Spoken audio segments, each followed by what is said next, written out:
بەناوی خوای بەخشندە و میهرەبان سڵاو و ڕەحمەتی خوای گەورەتان لەبێ خۆشەویستان خۆشحاڵم لە خزمەتانم لە درێژەی ئەڵلقەکانی بەرنامەی ڕۆشنایی کە ئەم ئەڵلقەیەمان ئەڵلقەی 32 هەمینە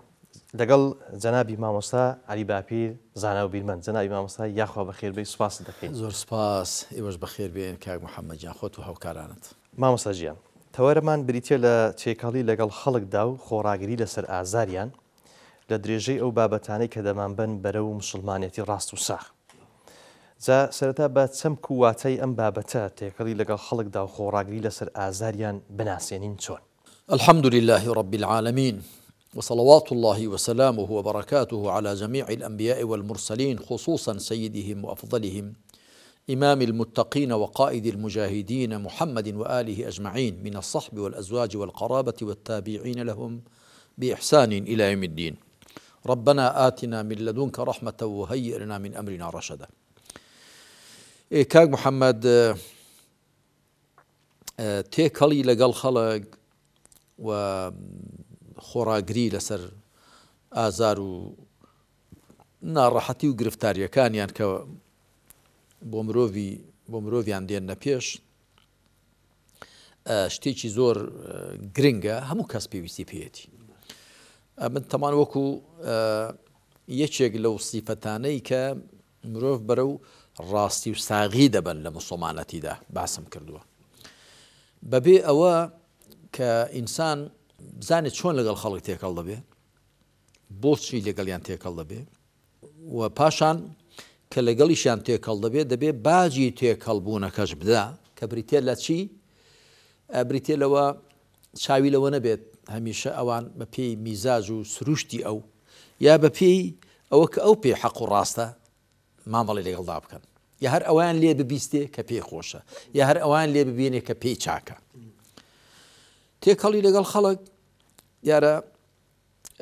التعامل مع الناس بعربي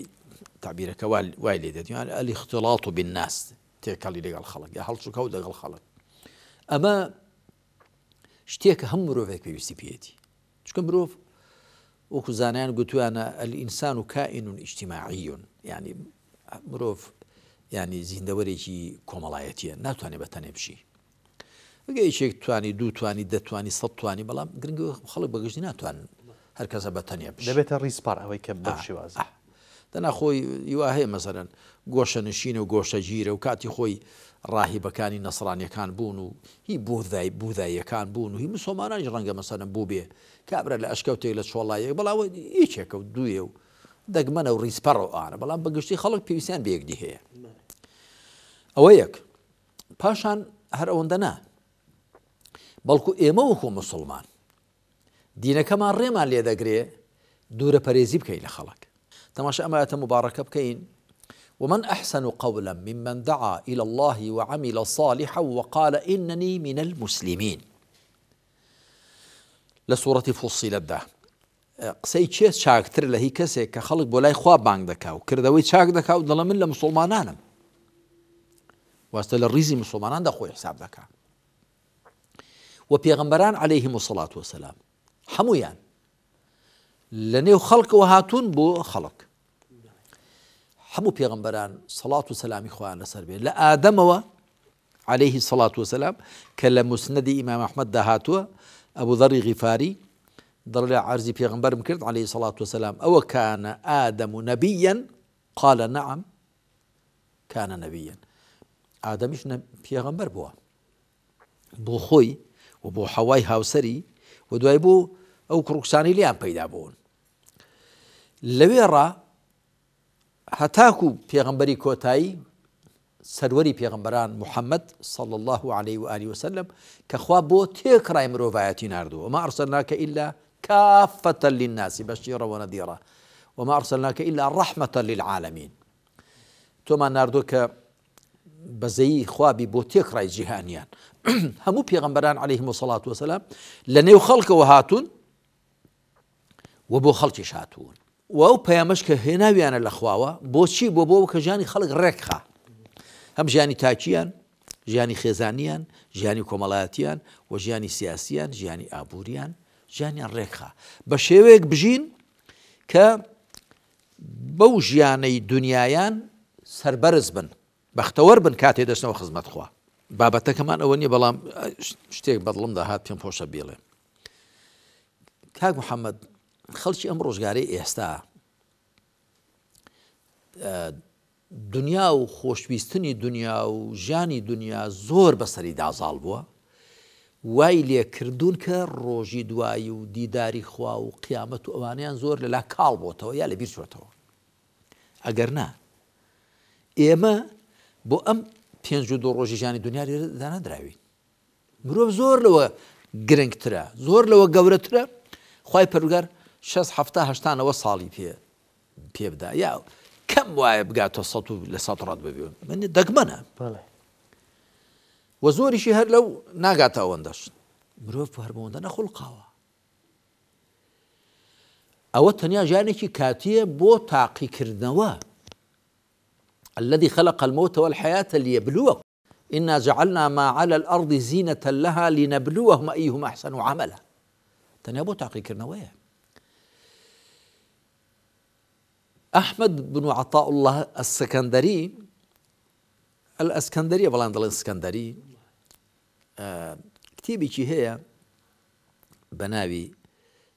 الحكم العطائية هەر بەناوی خۆی ناونراوە ئەلبەتە ئەو ناوی هەر پێی گوتووە حکم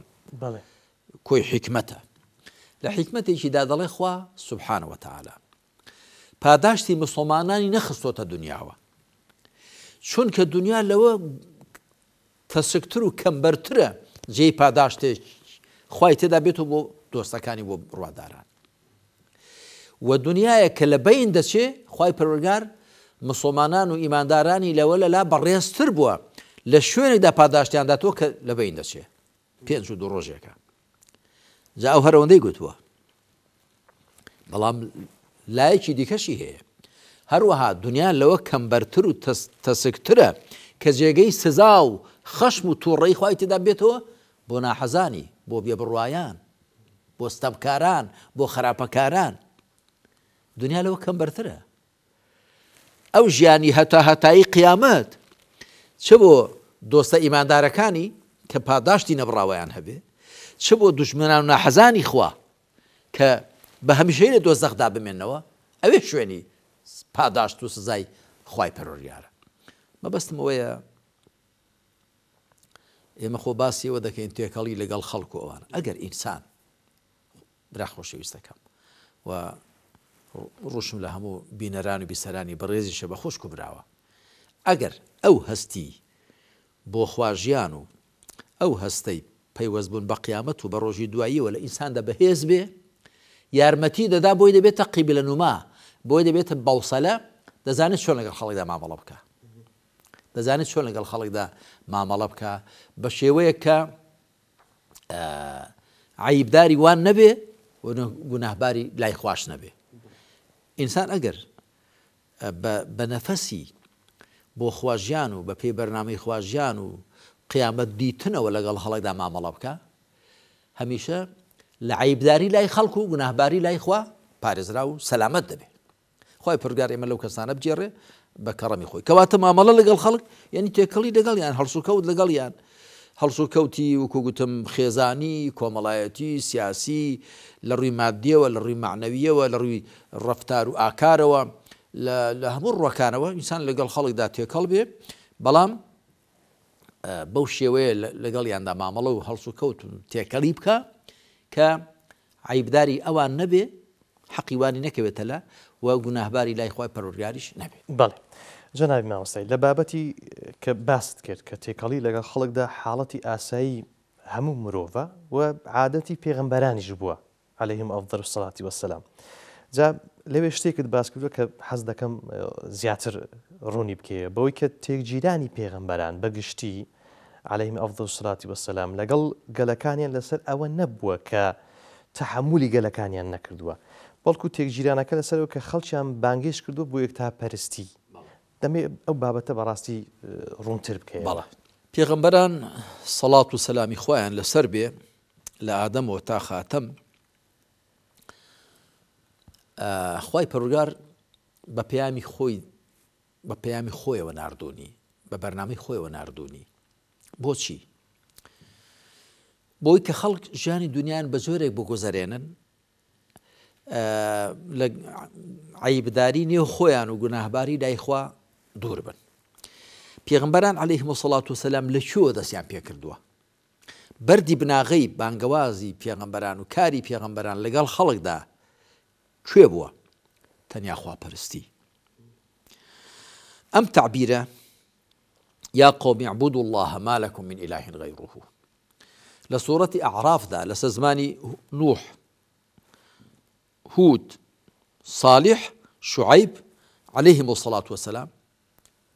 دووبارە بۆتەوە یا قومی اعبدوا الله ما لكم من إله غيره. ئەی خەڵکەکەم، ئەی گەلەکەم، ئەی کۆمەڵەکەم،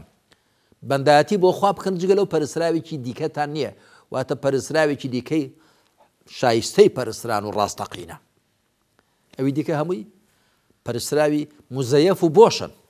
پێغەمبەران عەلەیهیمو سەڵات وسەلام بۆ لەوێ دەستیان پێ کردووە. وەکو لە سەرەتاوە گوتم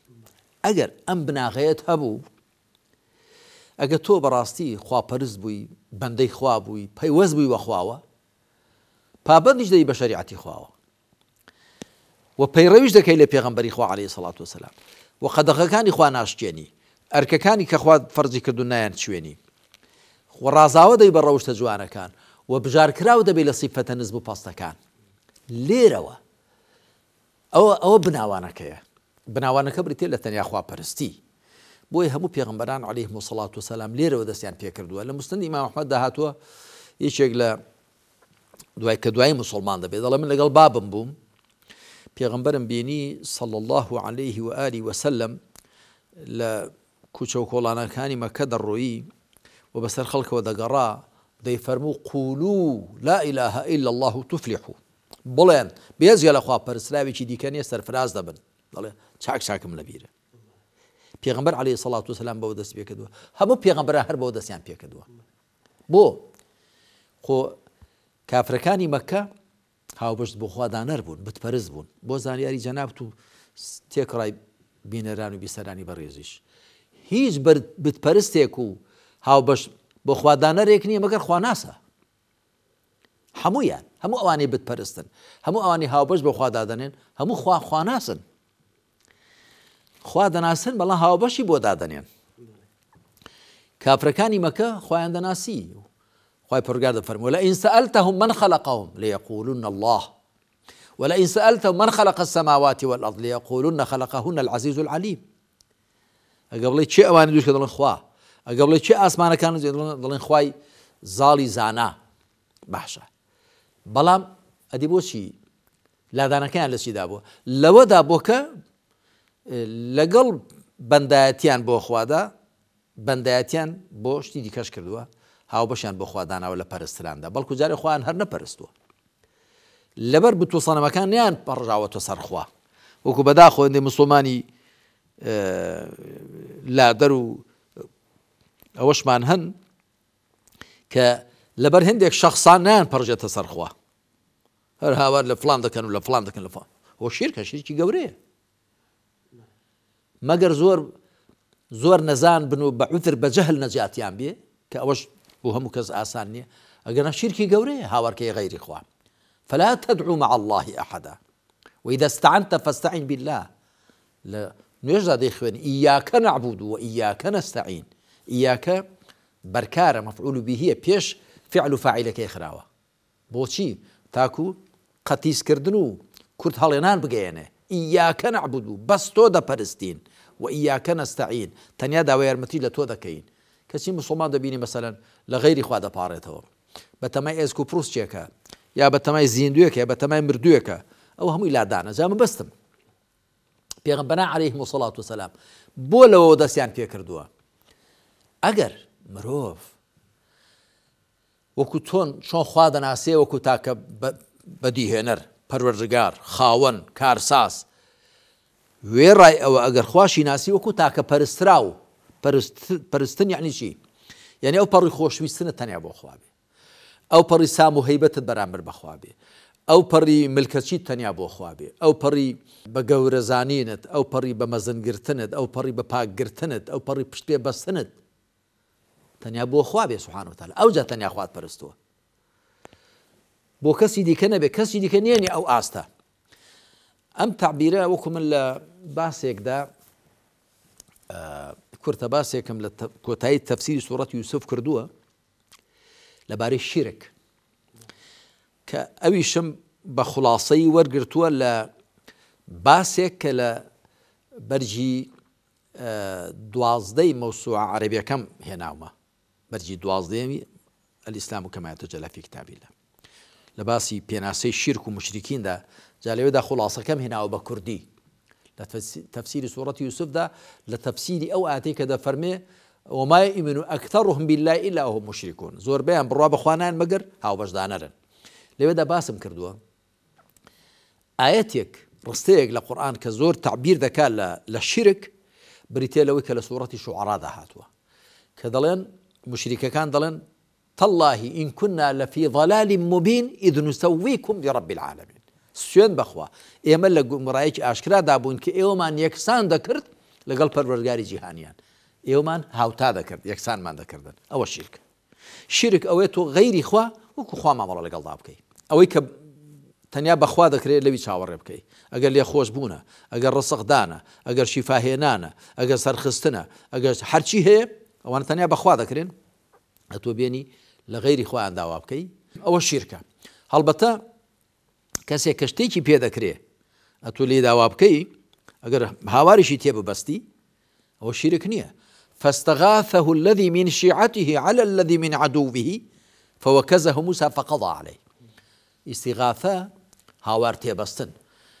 أويك لقومكي خويبوه موسى عليه الصلاة والسلام أما لسورة قصص هاتوا هاواري تيبست لدجي دجمنكي كقبطي بو موساش بدنجي وشو مستيجي لكابراي قبطي دا وكشتي اما هاوار تيبستن شكوتو لبيه وهاواري تيبستي بلا هاوار لاسكو بروسك ببستي لمردويك ببستي يا لزيندويك ببرسي بوشتك بين اكري او الشركه زي ما بستم اوي بيغمبران عليهم الصلاه والسلام بويلر ودسيان بيكردوا شكاك او بناغيه دارشت او بناغيه تواوبو اشتكاني كهمو تواو دبن ما مالا لقال خلق دا كبين او بابتك كما بستم او بك همو پیغمبران تێکگیریانیان لەگەڵ قەومەکانی لەسەر ئەوە کە ئازار لە دەستیان ئازار بگرن و خۆڕاگر نەبن بەرامبەر ئازاریان پێغمبەران عەلەیهیمو الصەڵات وەسەلام بۆ خۆیان فەرموویانە وەکو لە سوورەتی ئیبراهیمدا هاتووە وەلەنەصبیڕەنە عەلا ئاذەیتموونە هەرچەند ئازارمان بدەن خۆڕا دەگرین پێغمبەران خۆڕاگر بوون تێکگیرانەکەیان بە تۆکی لەسەر چی بووە لەسەرەوە بوو کە تەنیا خوا ناپەرستن کە بۆ خوا ملکەت نابن کە تەسلیمی پەیام و بەرنامەیە کە پێغەمبەران عەلەیهیمو الصەڵات لە خوا هێنە تەسلیمی نابن لەسەر ئەوە بووە بەڵێ تووشی ناڕەحەتی بوون پێغەمبەری خوا عەلەیهی الصەڵات وەسەلام لە صەحیح بوخاریدا دەفەرمێ کانە یەحکی نەبیەن من الئەنبیا پێغەمبەر سۆسم باسی یەکێک لە پێغەمبەرانی دەکرد خەڵکەکەی بەربارانیان دەکرد ئەویش دەیفەرموو اللهم اغفر لقومي فإنهم لا يعلمون خوایە لە خەڵکەکەم ببوورە ئەوان نازانن لیان ببوورە نەک لە شیرک و کوفریان واتە لیان ببوورە چاوپۆشیان لێ بکە لەوەی کە لەگەڵ مندا دەیکەن لەبەرەوەی نازانن مەبەستمەوەیە بەڵێ پێغەمبەران عەلەیهیمو الصەڵات وەسەلام خاڵی تێکگیرانیان لەگەڵ خەڵکدا ئەوە بووە کە وایان لێ بکەن بۆ خوا تەنیا خوا بپەرستن چونکە کە ئەگەر تەنیا خوا پەرست بوون ملکەش بوون بۆ بەرنامە و شەریعەتێکە پێغەمبەران عەلەیهیمو الصەڵات وەسەلام لە خواوە هێناویانە شتەکانێکیان هەموو ڕاست دەبن بەڵێ مامۆستا گیان لە مەوسوعەی بەرەو باشتر پێگەیشتن و تێگەیشتن جا لە کتێبی تێگەیشتن و پێگەیشتن بەڵێ لە کتێبی بنەڕەتەکانی موسڵمانیەتێکی ڕاست و هاوسەنگ لەوێدا دەفەرمونون هەڵوێستی ڕاست و دروست لە بواری گۆڕانکاری لە کۆمەڵگەدا موداراکردن و خۆڕاگری و سووربوون لەسەر چاکسازی تێداکردنی و بەرەو بەختەوەری و سەرفرازبوونی مەبەست ئەوەیە کە دەبێت لەگەڵ هەر گەلێکدا کە مەبەستە چاکسازی و پاکسازی تێدا بکەیت دەبێت مودارایان لەگەڵدا بکەیت بڕاستە ئەوە ڕۆشنایی بخەسەر بەڵێ ئەوە فەرمایشتێکی پێغەمبەرمان هەیە صلی الله عليه وسلم کە بە سەنەدێکی ڕاست هاتووە ئەبوو داود و تیرمذی ئەوانە هێناویانە پێغەمبەر عەلەیهی الصەڵات وەسەلام دەفەرمێ المؤمن الذي يخالط الناس ويصبر على أذاهم أفضل من المؤمن الذي لا يخالط الناس ولا يصبر على أذاهم ئەو بڕوادارەی لەگەڵ خەڵک تێکەڵ دەبێ لەسەر ئازاریشان خۆڕاگر دەبێت چاکترە لەو بڕواداری کە لەگەڵیان تێکەڵ نابێ و لەسەر ئازاریشان خۆڕاگر نابێ لەگەڵ تێکەڵبوون وەکو پێشتریش باسم کرد ئەوەیە کە تو هەڵسو کەوتیان لەگەڵ بکەی لەگەڵیاندا بژی پێغەمبەری ئێمە محەممەد صلى الله عليه وآله وسلم لە مەککە چەند ئازار دەدرا قسەی پێدەگوترا بەڵکو دڕک و زی بەڕێ وەردەکرا لەلایەن ئیمام و ئامۆژنیەوە بەڵکو ورگ و ڕخۆڵەی ئاژەڵی سەربڕاوی لە کاتی سەجدە دەخرا سەر گەردون مل بەڵکو یەخەیان دەگر قسەیان پێدەگوت ئازاری جەستی و دەرونی بەڵێ هاوڵەکانیان ئازار دەدا ناڕەحەت دەکران هندێکیان یاسوور و سومەیە شەهید کران زۆر ئازار دەدرا بەڵام پێغەمبەر عەلەیهی سەڵات وسەلام خۆڕاگر بوو بۆچی کۆچی کرد لە مەککەوە بۆ مەدینە لەبەر ئازار و ناڕەحەتیەکە نەبوو لەبەر ئەوە بوو کە لە مەککە گەیشتبووە بنبەست لەوە زیاتریان لێ هەڵ نەدەکڕا ئامادە نەبوون کە ببنە بناغە بۆ قوارەیەکی سیاسی کە شریعەتی خوا دابەزێ و شریعەتی خوا پیادە بکەن لە ژیانی خۆیاندا بۆیە پێغەمبەر صلى الله عليه وسلم دەگەڕا بەسەر هۆزەکاندا و لە مینا کە دەهاتن بۆ حەج خواپەرستیەکانیان سەردەمی نەفامیدا بەسەریانەوە دەگەڕا دەیفەرموو من يؤويني من ينصرني حتى أبلغ رسالة ربي فإن قريشا منعوني چێ من پەنا دەدا چێ پشتم دەگرێ تا پەیامی خوا بگەێنم قوڕیشیەکان واتە قوڕیشە کافرەکان ڕێیان لێگرتووم هەتا ئەوە بوو دوجار ڕێی لە ئەوس و خەزرەج کەوت پێشە 6 کەس بوون لە خەزرەجیەکان ئەوانی چوونەوە بۆ ساڵی ئایندە 12 کەس هاتن 9 لە خەزرەج 3 لە ئەوس پەیمانی یەکەمیان لەگەڵ بەست لە ساڵی 12یەمی پێغەمبەراتیدا لە ساڵی 13یەمی پێغەمبەراتیدا 73 کەس هاتن یا 72 کەس 2 ئافرەت و ئەوانی دیکەش پیاو و پەیمانی دووەمی عەقەبەیان لەگەڵدا بەست کە پێغەمبەر عەلەیهی سەڵات وسەلام بچێ بۆ ئەوێ بۆ یەثریب مەدینە دوای ئەوەی پێغەمبەری خوا چوناوی لێنرا مەدینەۃ الڕەسوول شاری پێغەمبەر صلی الله علیه و سلم ناوی یەثریب بوو و ئەوە بوو کە دوایی کۆچی کرد خۆی و ئەو بەکری سەدیق خوا لێ ڕازی بێ دوای ئەوەی هاوڵانی زۆربەی زۆریان بەڕێ کردبوون ئەمجا لەوێ خوا سبحانه وتعالى کار ئاسانی بۆ کردن و ئەوە بوو کە یەکەمین قوارەی سیاسیان بنیاتنە کەواتە پێغەمبەری خاتەم صلى الله عليه وسلم هەموو پێغەمبەران خۆراگر بوون لەسەر ئازاری قەومەکانیان پێغەمبەرانی دیکە بە زۆری وا بۆ خوا خەڵکە کافرەکەی لە بین بردوون بۆ وێنە گەلی نوح وأوحي إلى نوح إنه لن يؤمن من قومك إلا من قد آمن فلا تبتئس بما كانوا يفعلون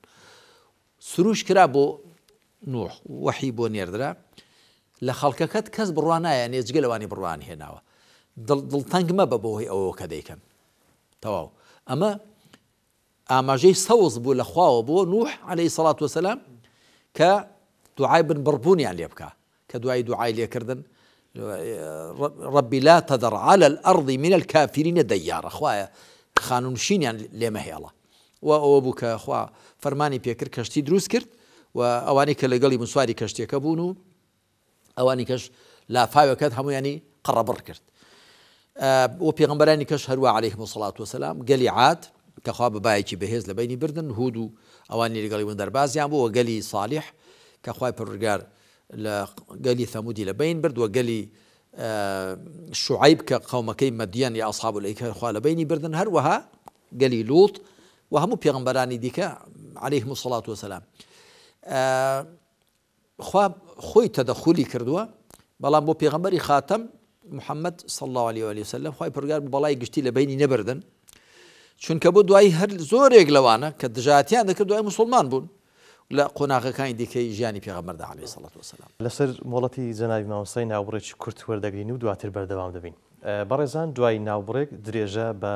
ئەڵقەی 32 لە بەرنامەی ڕۆشنایی دەدەین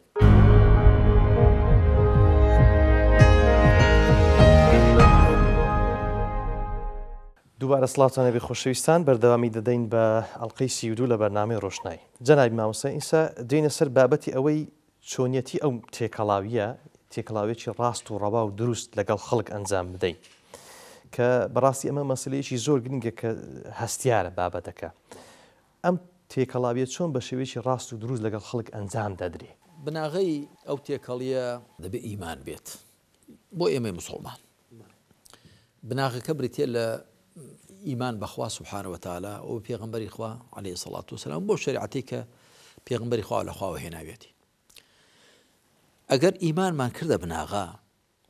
ئەو کاتە لە ئیمانەوە هەموو سیفەتە بەرزەکان پەیدا دەبن خۆراگری سەبر شکرانە بژێری وەفا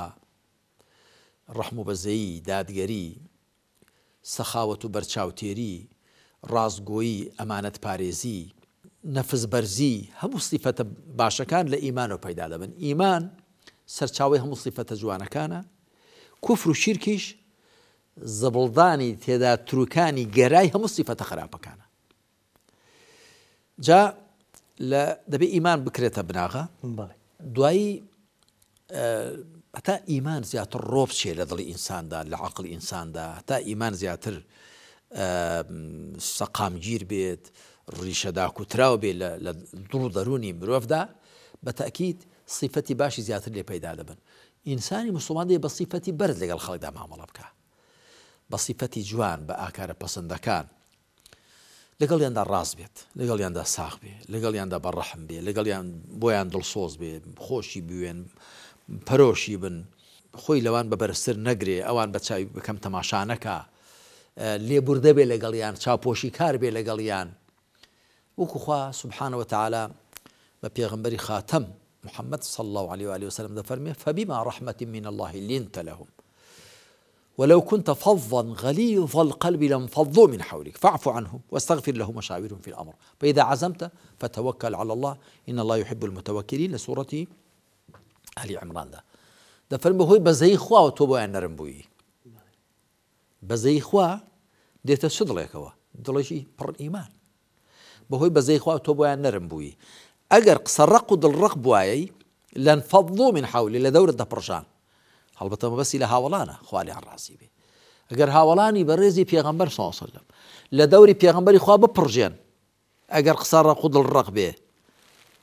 ئەدی خەڵکی دیکە چۆن ناپڕژێ لە دەوری ئێمە ومانان ئەگەر قسە ڕق و دڵڕق بین دوایی دەفەرمێ فاعف عنهم لیان ببوورە واستغفر لهم داوای لێبوردنیشان بۆ لەخوا بکە وشاورهم في الأمر لە کاروباری ڕاوێژیان پێ بکە فإذا عزمت دوای ئەوەی ڕاوێژت کرد شتەکەت دەرکەوت حەق چۆنە ئەگەر دڵت لەسەری چەسپان فتەوەکەل عەلە الله پشت بەخوا ببەستە خوا پشت تێبەستوانی خۆش دەوێن مەبەستم ئەوەیە کە پێغەمبەری خاتەم صلی الله عليه وآله وسلم بەو ڕەوشتە بەرز و جوانانە لەگەڵ هاوڵانیدا و لەگەڵ مسڵماناندا بەگشتی مامەڵەی کردووە لە سوورەتی تەوبەدا خوا سبحانه وتعالى دەفەرمێ لقد جاءكم رسول من أنفسكم عزيز عليه ما عنتم حريص عليكم بالمؤمنين رؤوف رحيم لخوتان وتمروا فوق خوتان پیغمبرتان بواتوا حريص عليكم سورة لسرتان سورة لسر اوي كتوشي قازان شاكتام كاو حريص عليكم لقد جاءكم رسول من أنفسكم عزيز عليه ما عنتم كشتيك بينا راحت بن زور لصدري قرصة حريص عليكم بۆ ناڕەحەتیتان دڵ ناڕەحەتە بۆ گرفتاریتان دڵ ناڕەحەتە لەسەر قازانج پێگەیاندتان سوورە بالمؤمنین ڕەئوف ڕەحیم لەگەڵ بڕوادارانیش زۆر بە بەزەییە و بە پەرۆشە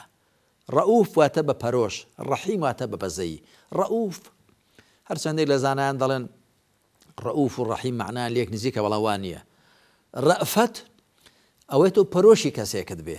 واتە پێت ناخۆش بێ تووشی زیان ببێ ڕەحیم ئەوەی بەزەیت پێیدا بێ واتە بتوێت تووشی قازانجی بکەیت کەواتە ڕەئوف و ڕەحیم هەڕێک معنای عزيز عليه ما عنتم حريص عليكم عزيز عليه ما عنتم شتێک کە ئێوە ناڕەحەت دەکا زۆر لە سەدڵی قورسە ئەمە معنای ڕەئفەتەکەیە ڕەئفەت ئەوە تو پەرۆشی کەسێکت بێ تووشی ناڕەحەتی ببێ حريص عليكم واتە سوورە لەسەر قازانجتان پێ بگەێنێ و معنای ڕەحیمە ڕەحیمە واتە بە بەزەییە سوورە لەسەرەوەی کە تووشی قازانج و خێرتان بکە جا ئەگەر ئێمەش وەکو پێغەمبەری خۆمان صلی الله عليه وآله وسلم لەگەڵ خەڵکدا مامەڵە بکەین بەگشتی پێغەمبەری خوا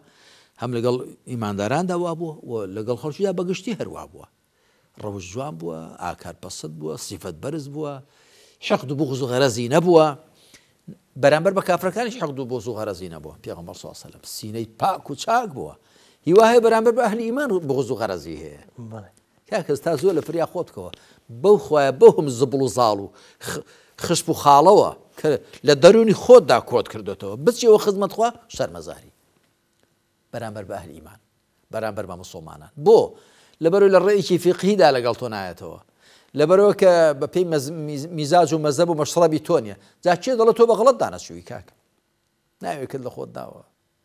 ئیدعایەکت کردووە لافێک لێ دەدەی لە خۆ کاکە بەو زبڵ و خشپ و خاڵەوە کە لە دڵی خۆتدا کۆت کردوێتەوە مەچەوە خزمەت خوا خۆت پاکەوە دەرونی خۆت پاکەوە کوردواری خۆمان دەڵێن سینەی بێکینە محەممەد سەڵەوات صلی الله عليه وسلم دڵ و دەرونی ساغ و پاک و چاک بێ لەگەڵ خەڵکدا بەزەی پەرۆژ بێ بە تەنجیانەوە بێ ڕەحمیان پێ بکە بە تایبەتی ئەهلی ئیمان ئەهلی کوفریش لە زیاتی حقد و بوغز و غەرەزت بەرامبەریان هەبێ ڕقل لە سیفەتە خراپەکەیان بێ بەڵام لە خۆیان ناوەکو مرۆڤ تەماشا بکە لوط عليه الصلاة والسلام چی بە خەڵکەکەی دەڵێ إني لعملكم من القالين ئەمن ڕقم لە کردەوەکەتانە قالین ئەی مبغیضین ڕقم لە کردەوەکەتانە ئەمما خۆتان نا خۆیان دروستکراوی خوان خۆی پرگار دەفەرمێ لەقەد کەڕەمنا بەنی ئادەم ڕێزمان لە وەچەی ئادەم گرتووە لەقەد خەلەقنا الئینسانە فی ئەحسەنی تەقویم وەکو مرۆڤ نایبێ ڕقم لێی بێ ڕقم لە صیفەتی خراپێتی ئەگەر زوڵم دەکا ئەگەر بەدڕەوشتە ئەگەر زمان شڕە ئەگەر کاری خراپی هەیە ئەگەر تووشی شیرک بۆ تووشی گوناح بۆ تووشی چی بۆ ڕقم لە سیفەتە خراپەکەیەتی ئەمما خۆی وەکو مرۆڤ لە لای خوا ڕێزلی گیراوە دەبێمەش ڕێزی لێ بکرین بەڵێ مامۆستا گیان پێم وایە هەڵە حاڵی بوونەک هەیە لەسەر بابەتی خۆڕاگری لەوەی ئایا ینی بابای موسڵمان هەرچەندە ئێمە بابەتەکەمان پێیوەستە بە تعاملی موسڵمان لەگەڵ موسڵمان بەڵام لە نێو سیستەم و حکومڕانیەکی ستەم دابین کە زۆر زار دەڵێن خۆڕاگر بن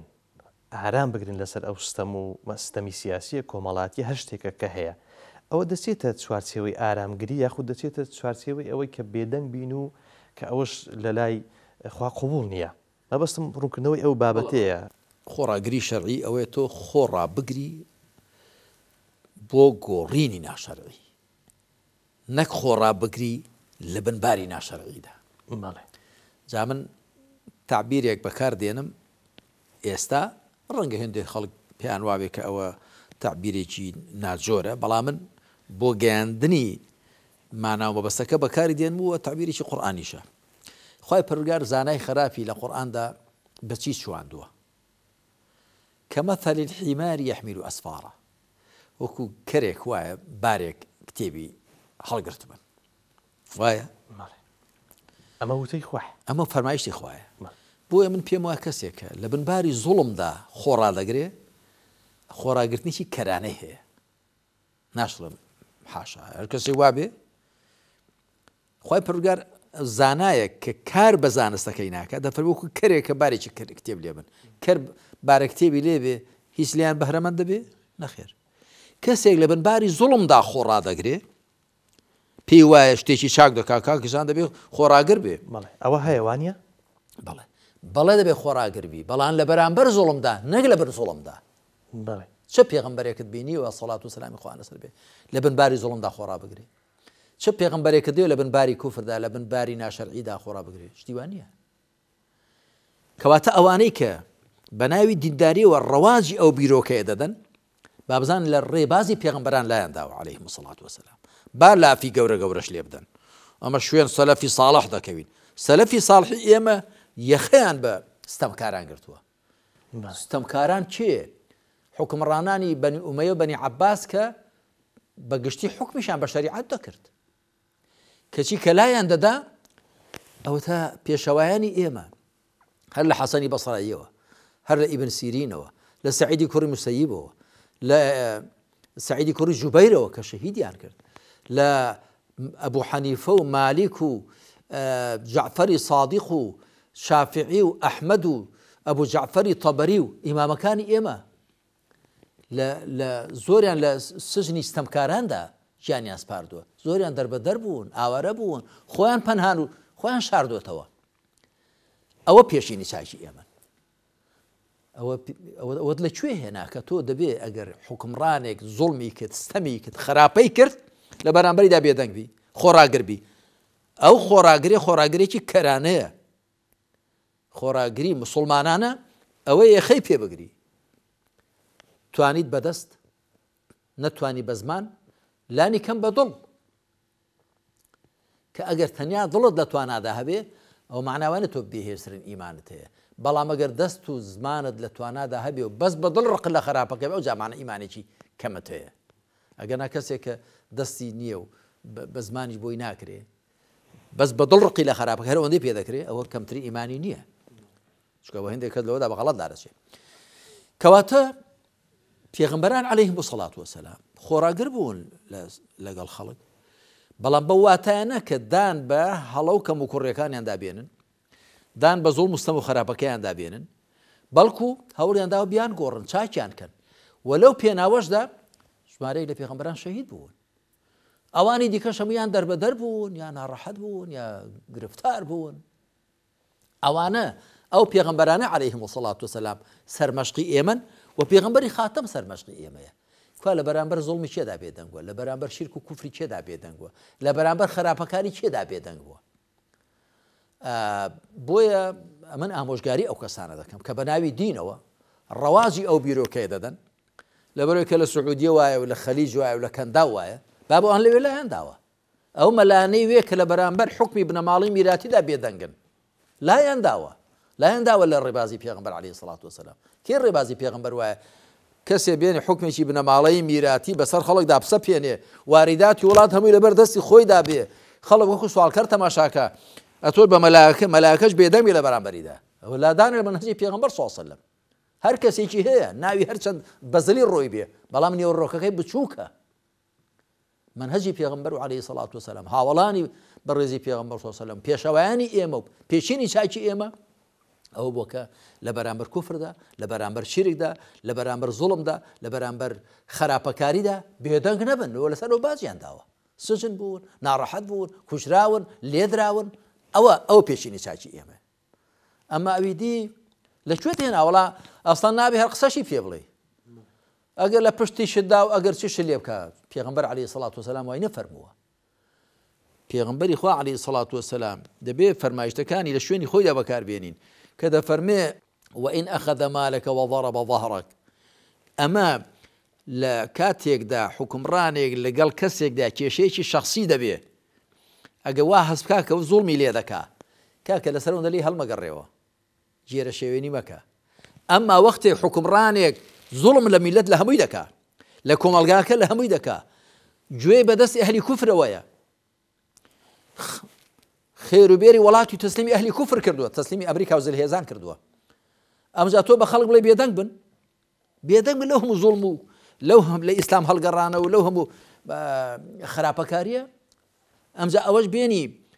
بە ناوی شوێنکەوتنی پێشینی چاکەوە بە خەڵکی بفرۆشی ئەوە خیانەتە بە پێشینی چاک و خیانەتە بە ئیسلام و لە ڕاستیدا ئەوەی کەوای کردووە لەوێ غەڵەتی کردووە تۆ نابێت تەماشا غەڵەتەکەی بکەی مامۆستا ژیان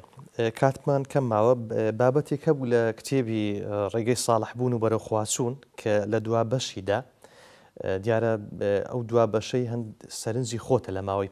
15 ساڵ کە لەبارەی نەفسەوە نووسیتە لەوانە خۆڕاگری و نەنەخشان لە بەرامبەر قسە و قسەڵۆک و بوختان دڵسۆزبوون بۆ خەڵک و بەتەنگە و بوونیان نزیکی و تێکەڵکردن لەگەڵ خەڵکی سادە و هەژار و نەدار جا من ئەوەی کۆتاییم بەڕاستی مەبەستە تێکەڵبوون لەگەڵ خەڵکی سادە و هەژار و نەدار کە هیچ بەرژەوەندیەکی دنیای لەگەڵیاندا نییە بەڵێ ئەمە لەگەڵ بابەتەکەی ئەمە چۆن من جارێ با ئەوە بە تۆش و بە سەرجەم بینەران و بیسەرانی بەڕێزی لە خۆشخان و برایان بڵێم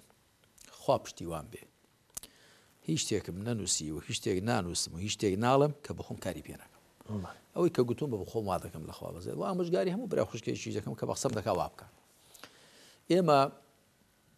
بە تاکید ئێمە لە کۆمەلگایەک داین خەڵکیی تێدا هەیە دەوڵەمەندە پارەدارە دەسەڵاتدارە و خەڵکی زۆربەی خەڵکیژەوە دیارە سادەیە و ئەوانە ئێمە پێویستە لەگەڵ خەڵک تێکەڵ بین هەر کەسە بە پێی خۆی بەڵام دەبێ زۆر وریابین لە تێکەڵی لەگەڵ دەوڵەمەند و لەگەڵ پارەدار و لەگەڵ دەسەڵاتدار و بەرپرسانێک بە تایبەتی هی ئەم ڕۆژگارەکە کەمیان وهەیە سەلامەت بن بەداخەوە. هەڵبەتە من دەوڵەمەندێک کە بە کاسبی حەڵال دەکا و پارەی حەڵال پەیدا دەکا و حەقی خواشی لێ دەردەکا ئەوە دەخێنە سەر و جێ هەموو ڕێز و حورمەتێکمان خوا پاداشتیان دەخوا بەرەکەت بخاتە سەر و ماڵیان. بەڵام ئەو دەوڵەمەندەی کە لە پەنای حکمڕانێکی فشۆڵی لە حکمڕانێکی ستەمکاری خۆسە پێندا دەوڵەمەند بووە ئەوە شەریکە دزە. هەندێک لە مامۆستایان جاری وایە بیستومە یاندەی لە وتاربێژان لەگەڵ ئەوانە تێکەڵ دەبن دەستن پارونانێکیان لە ماڵ دەخۆن کاکە تۆم وەکو مدارا و سەلام مەرحەبات لەگەڵ هەموو کەس هەبێ. بەڵام مەچۆ دراوسەیەکی هەژارونەدارت هەیە سەڵام مەرحەبایەکی لەو ناکەی لەگەڵ دەوڵەمەندێکدا دەروی پارەی حرامی ئەویش لە حاڵێکدا کە دەوڵەمەندێکەشی لە ڕێکی شەرعیەوە نییە دەبێت ئینسان خۆ بپارێزێتەوە گومانی تێدا نییە. جا پێغەمبەری خاتم صلی الله عليه و آله وسلم خۆ لەگەڵ هەموو کەس تێکەڵ بووە وانە لەگەڵ ئەوانی کە لە کۆمەلگاکەدا بوون. بەڵام زیاتر دڵی بە چێ کراوەتەوە وخوای پەروەردگار چی پێ فەرمووە ولا تطرد الذين يدعون ربهم بالغداة والعشي يريدون وجهه. ئەوانەی کە بەیانیان و ئێواران لەخوا دەپاڕێنەوە دەریان مەکە مەبەستی چییە؟ کە تەنیا ڕەزامەندی و ڕووی خوایان دەوێ مەبەستی پێ مسلمانانی هەژارونەدار بووە. سعد کوڕی ئەبی وەقاص لەهۆی هاتنە خوارێ ئەم ئاەتەدا کە لە سوورەتی ئەنعام داهاتووە و لە سوورەتی کەهفیش داهاتووە دەڵێ ئێمە کۆمەڵێک بووین خۆی بازەکە دیارە دەبێت سعدی کوڕی ئەبی وەقاص و کاتە هەژار بوو بێ من بووم و بیلال بوو چێ بوو سوهەیب بوو ئەوە بوو ئەوە بوو. پێغەمبەری خاتم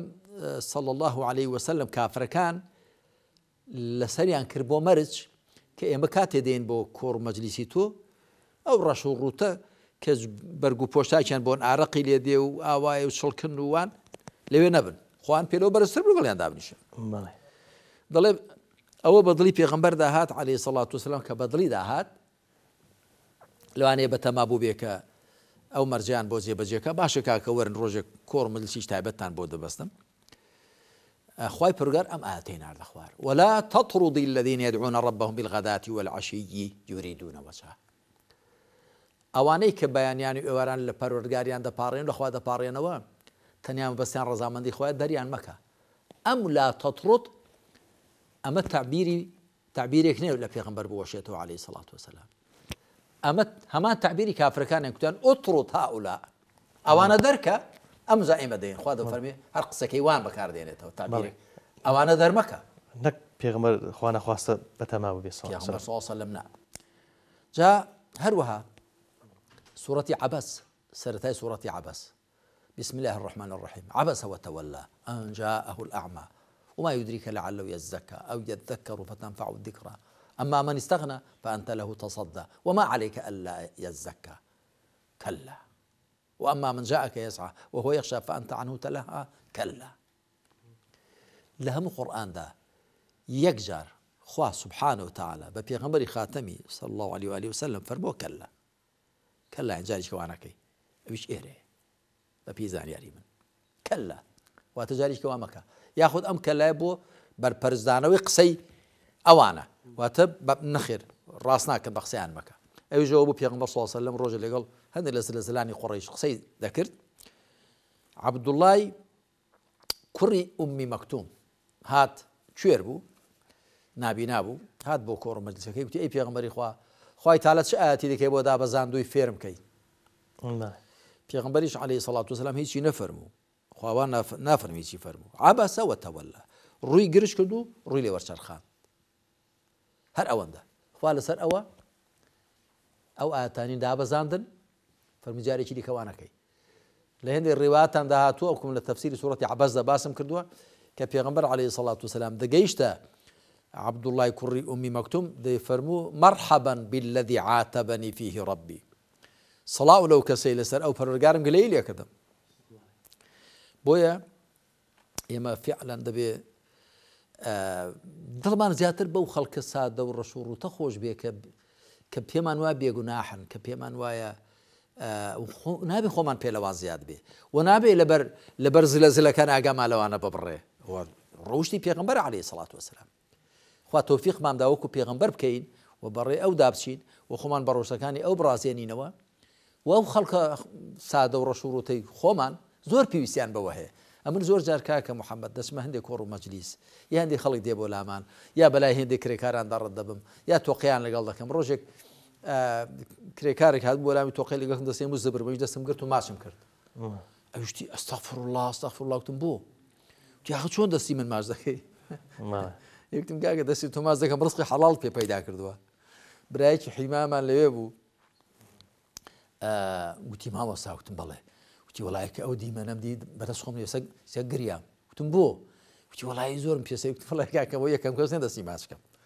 ئەوە کابرایکی کرێکارە ڕزقی حەڵاڵ پەیدا دەکات. چاوی لەوە نییە کە لە لای بەرپرسێکی گەندەڵ و پۆخەڵ بێ، چاوی لەوە نییە کە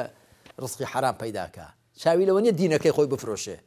ئەوە جێ ئەوەی ڕێزی لێ بگرین. ئەو دەستە دەستێکە خوا خۆشی دەبێ، دەستێکی ئیشکەرە. جامە بەستم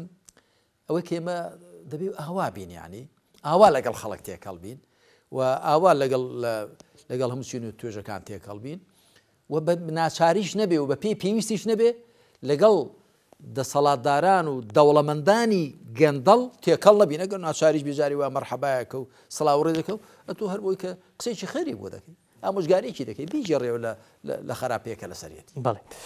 زۆر سپاس دەکەین جەنابی مامۆستا عەلی باپیرزانە و بیرمەند. خوای گەورە بەرەکەت بخاتە زانست و تەمەنت. خوا بەرەکەت بخاتە تەمەنی ئێوەشەوە وەخوا بەلوت و کەڕەمی خۆی دڵمان پاکترکە، زمانمان ڕاستترکە، ڕەوشتمان جوانترکە. زۆر سپاس دەکەین. زۆر سپاس بۆ ئێوە بەڕێز و خۆشەویستان. سوپاسی هاوکارانم دەکەم تا ئەڵقەیەکی دیکە بەخوای گەورەتان دەست پێرم. وەسەلام عەلەیکم وەڕەحمەتوڵڵاهی وەبەڕەکاتوه.